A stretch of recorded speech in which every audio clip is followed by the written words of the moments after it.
Hi there, very good evening and welcome to the news tonight, where we get you the day's top stories from India and across the world in the next 30 minutes. I'm Tracy Shilshi and here are the headlines. Moves for government formation in Jammu and Kashmir back on track. Mehbooba Mufti meets Prime Minister Narendra Modi, PDP to announce its next step on Thursday.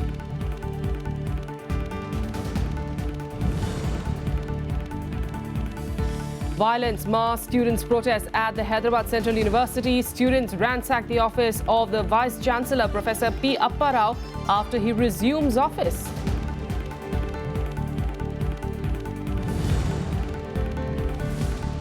Three explosions ripped through the Belgian capital of Brussels. Over 30 people are killed and 130 injured in the attacks at the airport and the metro station.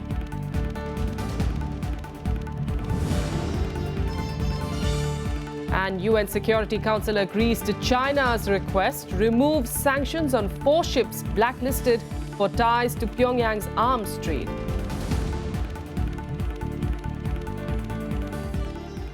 In a bid to end the deadlock over government formation in Jammu and Kashmir, PDP chief Mehbooba Mufti met Prime Minister Narendra Modi at his residence in Delhi today.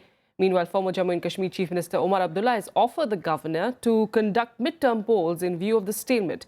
The state is presently under governor's rule. Mehbooba Mufti's meeting with Prime Minister Narendra Modi has fueled hopes that channels of communication between the two parties, PDP and BJP, have opened once again. The meet comes a day after Union Minister Arun Jaitley asked Mehbooba Mufti to make up her mind on the alliance issue. The BJP had earlier made it clear that it was not ready to accept any new conditions for the formation of the coalition government in Jammu and Kashmir. Meanwhile, Mehbooba termed her almost 30-minute meeting with Modi as very positive. It was, a very positive meeting और पिछले जो 2-2.5-3 महीने से थोड़ा सा stalemate वगैरह चल रहा था, तो आज मैं मुतमईन हूँ। प्राइम मिनिस्टर के साथ मिलने के बाद मैं मुतमईन हूँ। I have called a legislative party meet on Thursday. So since my party had authorized me कि आप जो decision लेंगी, तो इसलिए मैं वापस जाऊंगी अपने legislators के पास और वहाँ बैठ के हम आगे क्या करना है, कैसे चलना है, उसका फैसला करेंगे. This is Mehbooba's second visit to the national capital in 5 days. She had held talks with BJP President Amit Shah on Thursday. Very positive development because people of Jammu and Kashmir, they were looking for the establishment of a popular government in Jammu and Kashmir. Now the meeting has been held, and I think whatever doubts or whatever apprehensions our alliance partner would have, that would have been cleared. The opposition parties, meanwhile, have asked the BJP to rise above the narrow confines of power and form a government in Jammu and Kashmir. Progress and path of development in J&K begins forthwith. So we request Prime Minister Shri Narendra Modi to rise above the narrow confines of power and ensure that PDP-BJP government is formed at the earliest without the trappings of power and in order to ensure progress and peace and development in J&K. Don't kill democracy. Step down. Let people take a decision in the election. It is in the interest of democracy that no further delay in government formation should take place. It shows the lust for power, BJP's lust for power. BJP, how opportunistic BJP can be. The state is under governor's rule since the death of Chief Minister Mufti Muhammad Saeed 3 months ago. Since then, the BJP and PDP have been unable to reach a consensus on government formation. Bureau Report, Rajya Sabha TV. Now, 2 months after Rohit Vemula's death at the University of Hyderabad, Professor P. Appa Rao resumed charge as the Vice Chancellor on Tuesday. However, his return to the university sparked a row, with students boycotting classes and even protesting in front of the VC lodge on the campus. Here's a report. VC down, down! VC down, down! VC down, down! Hyderabad University students ransacked the house and office of Vice Chancellor Professor P. Appa Rao as he joined work nearly 2 months after going on leave. Students have been protesting ever since research scholar Rohit Vemula committed suicide inside the varsity campus. The state police was called in to bring the situation under control. We informed all the students, and actually the case is in court. Everybody knows he is the main one in Rohit's death. So almost 2 months get over, and again without informing anyone, he simply delivered noticed, and he came and occupied his seat, and he started executive council meeting along with some students. All of every person of Indian citizen, every Indian citizen knows that thing. Okay. But what happened again? Wantedly provoked the provoking of students. Wantedly they did this thing, and they have started this executive council meeting. Also tomorrow there will be academic council meeting. We are going to stop that academic council meeting tomorrow. There are problems in Hyderabad Central University, and there is a demand for justice to Rohit. How could anybody keep quiet? The student, a brilliant scholar, was forced to commit suicide, to take such an extreme step. And what is the justice available? वापस लाया तो अब वापस लाके तो अब ये लड़ाई खाली सेंट्रल यूनिवर्सिटी हैदराबाद तक ही सीमित नहीं रही, बल्कि आज तो उस्मानिया यूनिवर्सिटी के स्टूडेंट्स ने भी उस प्रोटेस्ट में अपने आप को शामिल किया जो वीसी के खिलाफ आज सेंट्रल यूनिवर्सिटी हैदराबाद में हो रहा। Professor Rao returned to the varsity after being appointed as Vice-Chancellor by the HRD Ministry. He, however, said he will continue as the Vice-Chancellor and not bow down to agitation. मैं जब leave पे गया था वो उन लोगों को बता के नहीं गया था। मैं जब वापस आया उन लोगों को बता के नहीं आया। हर स्टेट में, हर सेंट्रल यूनिवर्सिटी में एक ruling party will appoint and opposition party will oppose, and 10 दिन के अंदर अंदर एक वाइस चांसलर को निकालनी होगी।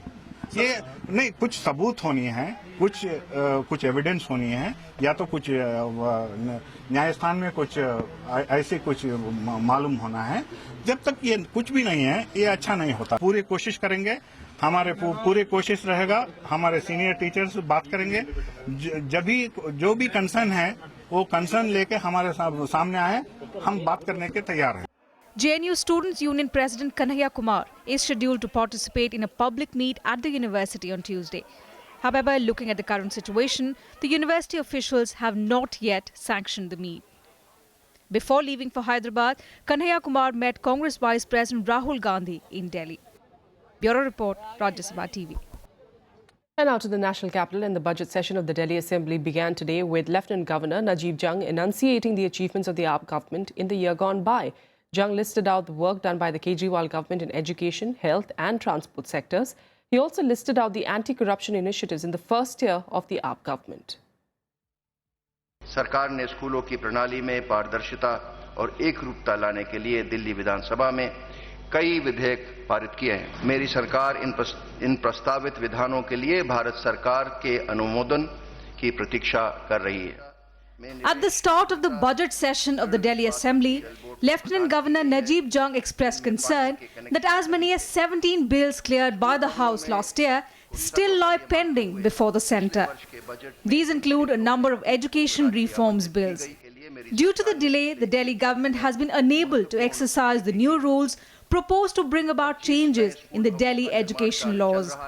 अब यहाँ से हम बिल पास करते हैं, सारे सदस्य मेहनत करते हैं, सरकार मेहनत करके तैयार करती है और वो केंद्र सरकार उनको लेके बैठ जाती है। तो पहले तो जो दिल्ली के लिए बहुत ज़रूरी बिल हैं वो अभी पिछले सत्रों में हमने पास करके भेजे हुए हैं। यूनिवर्सिटी बनाने का, एजुकेशन को चेंज करने का, लेबर लॉस चेंज करने का, जर्नलिस्ट की सैलरी का भी बिल है उसमें। तो उनको हम उम्मीद करेंगे कि जल्दी से जल्दी वहाँ से पास होकर आएँ। The pending bills also include some crucial ones such as the Jan Lokpal Bill, Delhi Urban Shelter Improvement Board Amendment Act of 2015, the Delhi Members of Legislative Assembly Removal of Disqualification Amendment Bill 2015 and the Salary Amendment Bill. The 5-day budget session of the Delhi Assembly will see no new bills being introduced. The budget of the city-state will be presented on the 28th of March by Deputy Chief Minister Manish Sisodia. With Anu Diwan, Bureau Inputs, Rajya TV.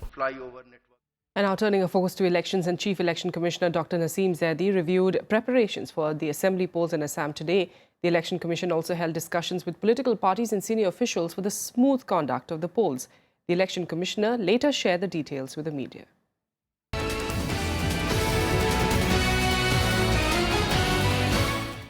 Chief Election Commissioner Naseem Zaidi held a press conference in Guwahati on Tuesday to review the poll preparedness in the state.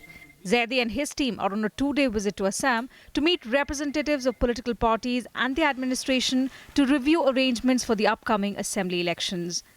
Another complaint raised before us was that in certain parts of the state, elector photo I cards are being taken away by some people, particularly from Manrega laborers.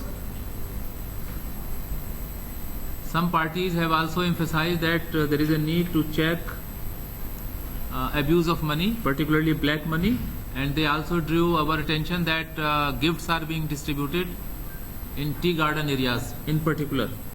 Zaidi assured the state that the Election Commission would do everything to ensure free and fair elections, even as political parties underscored the need to check the abuse of money power.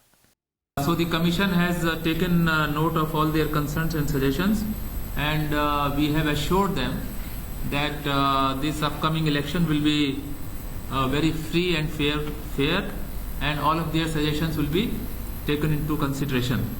They have also assured us of their full cooperation. Zaidi also directed the authorities to undertake a fresh assessment of vulnerable locations to boost the morale of the weaker sections in remote areas. He also informed that central police forces will be deployed in vulnerable as well as sensitive areas. CPF has arrived in the state from 15th March. More CPF companies will arrive in next few days, and they are being deployed for area domination, particularly these vulnerable locations. Large number of vulnerable locations have been identified, and these central police forces will visit all these vulnerable locations. The Chief Election Commissioner praised the efforts of the state government in containing election-related offences. According to him, more than 23,000 licensed arms out of a total 32,000 registered arms have been deposited, and more than 5,000 had been impounded. He also said that more than 5 lakh litres of illicit liquor was seized by the authorities. DMs and SPs have been directed that police station-wise list of antisocial elements, criminals must be prepared, and all of them must be subjected to preventive action.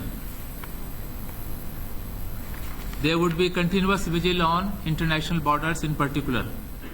The CEC also directed authorities to maintain social and communal harmony under all conditions. He directed the enforcement agencies to keep a strict vigil on rail, road and airports, and said the election machinery will be focused on taking preventive action against the criminals. Bureau Report, Rajya Sabha TV. And now let's take you through what else made news across the country today in Nationwide.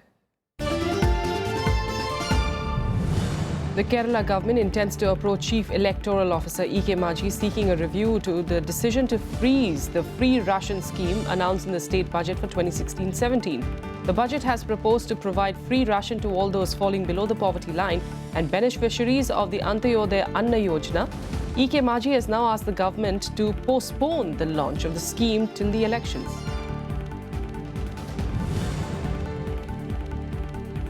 Maharashtra Advocate General Srihari Ane has resigned amid a row over his remarks about a separate Marathwada state. At the Raj Bhavan this morning, Ane handed over his resignation to Governor C. Vidyasagar Rao. The move came after the AG stoked a controversy by advocating separate statehood for the Marathwada region. In his resignation letter, Ane said that he believes that the AG is first a lawyer for the people of the state and not a government leader. He also claimed that it was his constitutional duty to place the interests of the people before the government's. A wanted Maoist was killed after an explosive device he was planting, targeting security forces in a forest area, went off in Koraput district. According to the police, Jairam was the leader of the Central Regional Committee under the Andhra Odisha Special Zonal Committee of Maoists. Many areas of central and east Delhi witnessed heavy traffic snarls as a portion of the Bhairav Marg connecting Mathura Road to Ring Road caved in on Tuesday. Delhi Traffic Police eventually closed the road. The traffic on the road has now been diverted till the repair work is complete.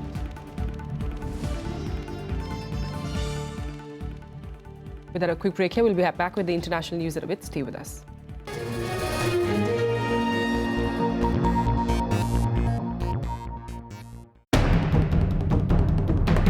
Reservations in the private sector. Union Minister Ramvilas Paswan links it to stemming Naxalism. Are quotas in private companies really the panacea to this ill? Watch the big picture at 9:30 p.m. on Rajya Sabha television.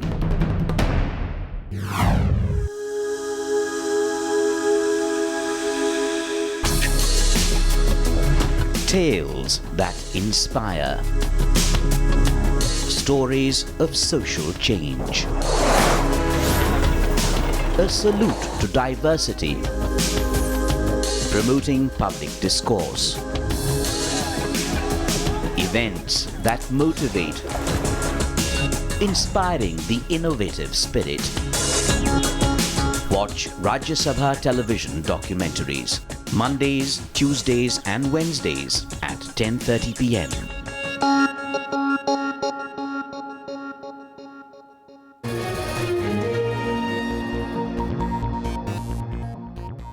Welcome back. Let's get to international news now. And the big international story: over 30 people were killed while 130 others were injured in a series of explosions that hit Brussels on Tuesday morning, including the airport and a metro station. Belgian authorities raised the terror threat to its highest level, while world leaders, including Prime Minister Modi and US President Obama, condemned the attacks. Islamic State has claimed responsibility for those attacks. Here are more details. A series of blasts ripped through the Belgian capital, Brussels, Tuesday morning. Multiple explosions struck the airport as well as the metro system, leading to over 20 deaths. Several others were injured. Emergency crews were rushed to both places and civilians evacuated soon after the explosions struck. The first blast took place at 8 a.m. local time, hitting the departure area of the Zaventem airport. All flights to and from the airport have been cancelled. The second explosion hit an hour later at the Malbeek metro station close to the EU institutions. As Belgium remains under emergency, world leaders extended help and condolences to its leadership. Prime Minister Narendra Modi tweeted that the news was disturbing and the attacks condemnable. We condemn this attack in the strongest possible terms. We stand in solidarity with the people and government of Belgium. We offer our condolences to the families of the victims. As of now, we have no reports of any Indian casualties. These were attacks in Belgium. They could just as well be attacks in Britain or in France or Germany or elsewhere in Europe. And we need to stand together against these appalling terrorists and make sure they can never win. Geçtiğimiz hafta Brüksel'deydik.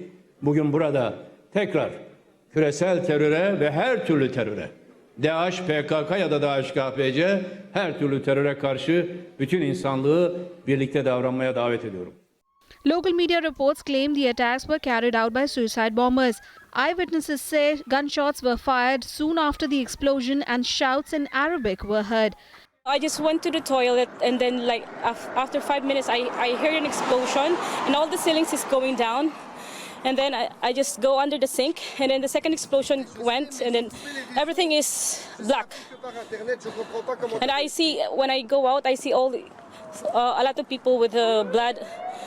And I just run out of the airport. The deadly attacks come within 4 days of the arrest of Salah Abdeslam, the prime surviving suspect of the November Paris attacks in which 130 people were killed.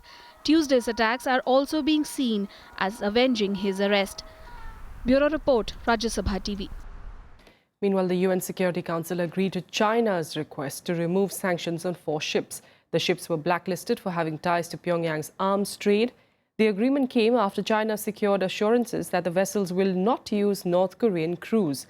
While the US has been the driving force behind the tough international sanctions regime, China conducts 90% of the trade with North Korea and is the key to enforcing them. The ships were among 31 vessels sanctioned by the Council in March because they were linked to a North Korean shipping firm known to transport arms and other illicit goods for the secretive state. 这是安理会制裁委根据最新的情况对制裁清单进行的调整，反映了安理会各方的共识，也符合制裁委的议事规则。 While US President Barack Obama and First Lady Michelle Obama attended a state dinner at Havana's Palace of the Revolution on late Monday evening, Cuban President Raul Castro greeted the Obamas. The dinner came after a historic day for the two countries, with both Castro and Obama calling a news conference early in Havana where they discussed democracy, human rights, and ending a U.S. embargo on the Caribbean nation. U.S. House of Minority Leader Nancy Pelosi, U.S. Secretary of State John Kerry, Cuba's first Vice President Miguel Diaz-Canel, and other leaders and dignitaries from both countries were also present at the dinner.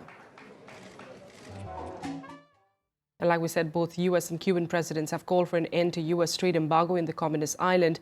And on Monday, Obama and Raul Castro spoke in one voice over the matter at a joint conference. However, both had a verbal spar over human rights issues. It was a historic meeting anyway between U.S. and Cuba after 88 years of frozen relations. Here's more.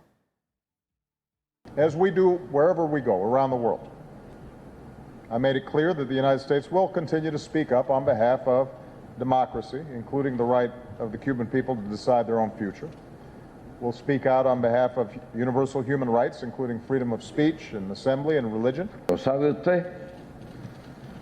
Yo sí. Ninguno. Ninguno. Unos cumplen unos, otros cumplen otros. Y entre eso estamos nosotros. De esos mencionados 61 somos. Verbal skirmishes despite an agreement on lifting U.S. trade embargo in Cuba. U.S. President Barack Obama demanded Cuba to improve its record on human rights. Raul Castro was quick to hit back, decrying U.S. of double standards. The embargo is going to end. When? I can't be entirely sure, but I believe it will end, and the path that we're on will continue beyond my administration. Es el obstáculo más importante para nuestro desarrollo económico y el bienestar del pueblo cubano. Por eso, su eliminación será esencial para normalizar las relaciones bilaterales. Among other issues, Raul Castro demanded that the illegally occupied territory at the Guantanamo naval base should be returned, which he said is important for normalizing relations. Meanwhile, the White House shared a list of political prisoners with Cuba. Obama also touched upon Cuban ties with Venezuela. Washington is not all that happy with Cuba's friendship with the socialist government in Venezuela. We shared a list of 53 prisoners who they released around the December 17th announcement. In the run-up to this visit, a number of the cases that we've been addressing with them were resolved in some fashion, whether that was people who'd been released who were not permitted to travel, some of them being able to travel. On the sidelines, U.S. Secretary of State John Kerry met the Revolutionary Armed Forces of Colombia and government peace negotiators in Havana in an attempt to support the peace process. Obama had agreed to improve ties with the former Cold War foe early in 2014, but he is also under pressure back home to push Castro's government to allow political dissent and to further open its Soviet-style economy. Excitement is high on the ground among Cubans as well as U.S. baseball fans, as they anticipate an exhibition baseball game between Tampa Bay Rays and Cuban team on Tuesday. Bureau Report, Rajya Sabha TV.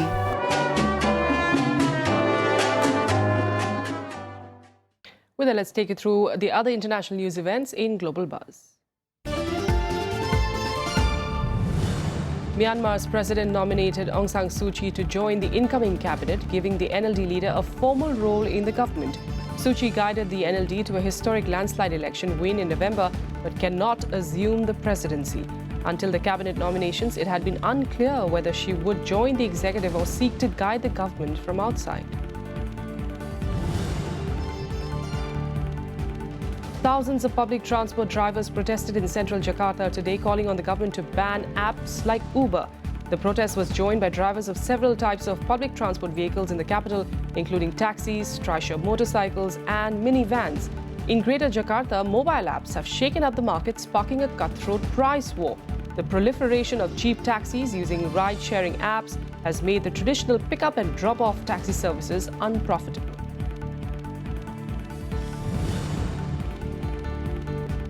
Gunmen today attacked the headquarters of a European Union military training operation in Mali's capital Bamako. There have been no casualties among the mission's personnel, though. There was no immediate claim of responsibility for the attack. Mali and neighboring West African countries have increasingly been the target of Islamist militants, some of them affiliated with the Al-Qaeda. It was later posted on Twitter that the assailants had been repelled and the building had been secured.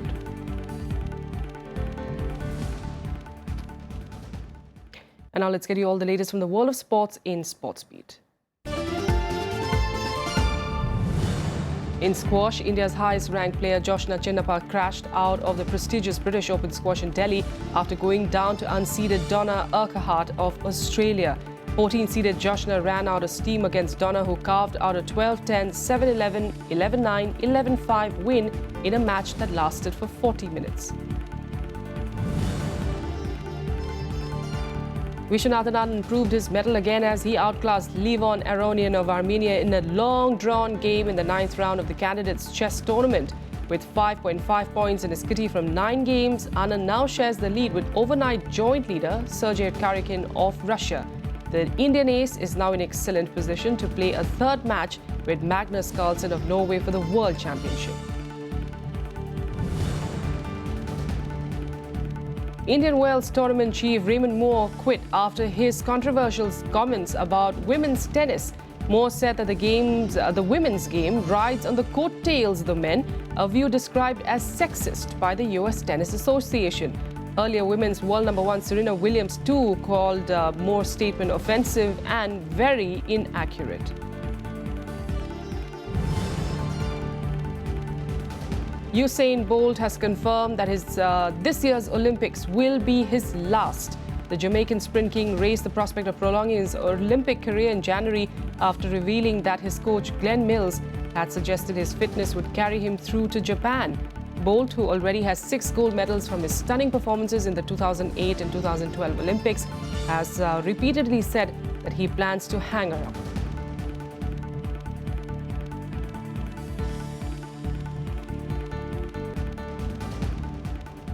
And that's all we have for you on the news tonight. Thanks so much for joining us.